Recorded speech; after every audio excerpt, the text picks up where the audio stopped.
In this video, you'll see a lime rick burn that recently took place at George Washington's Ferry Farm.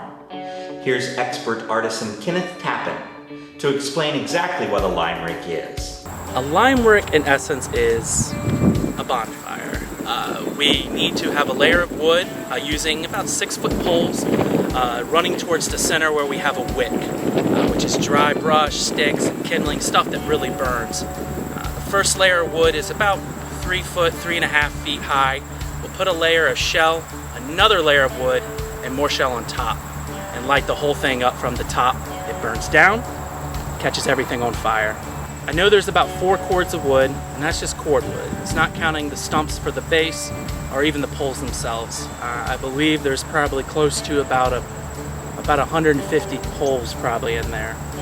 But yeah, it does take quite a bit of fuel to heat the shell up to this extreme amount of heat. You mentioned shell. What exactly is the shell? The shell is going to be oyster shell, and oyster shell is used in a lot of areas for lime production.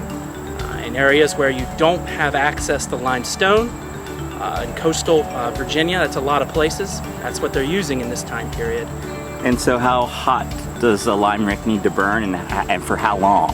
Well, the lime rick is not the most precise thing. I mean, it's a big fireball, but what the number we're looking for is about 1600 degrees. All right, that's our magic number to get that oyster shell to burn out the carbon dioxide so we can later add water, and that will chemically break it down to lime.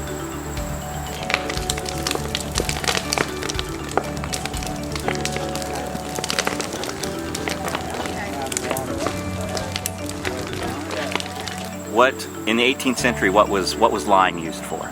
Lime is essential for construction, not just for mortar, but also for plaster work. And of course, with plaster, you also need to whitewash. So lime is very useful. Yeah, mostly mortar and plaster. And so when the shell's finished burning, it's not a powder though. It's actually still looks like oyster shell. Still looks like a bird. It just looks like a shell. If you pick it up, you can snap it with your hands. It is brittle. You don't need to crush the shell. A lot of people have that kind of conception. All you have to do is add water to it. Let science take over. That shell's going to break down to a very, very fine white powder.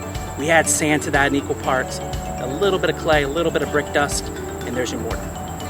And so after the fire goes out, what's the next step? That's the part that's not very fun. We literally will take shovels. We'll put it on the shell onto a screen, shake that screen to try to get the excess ash off of it, and put it in modern drums. And about how much oyster shell is being burned? The rick that we're burning today, in total, is going to fill probably about 9 or 10 55-gallon drums. You got to use modern drums just to keep the burnt shell even away from the humidity.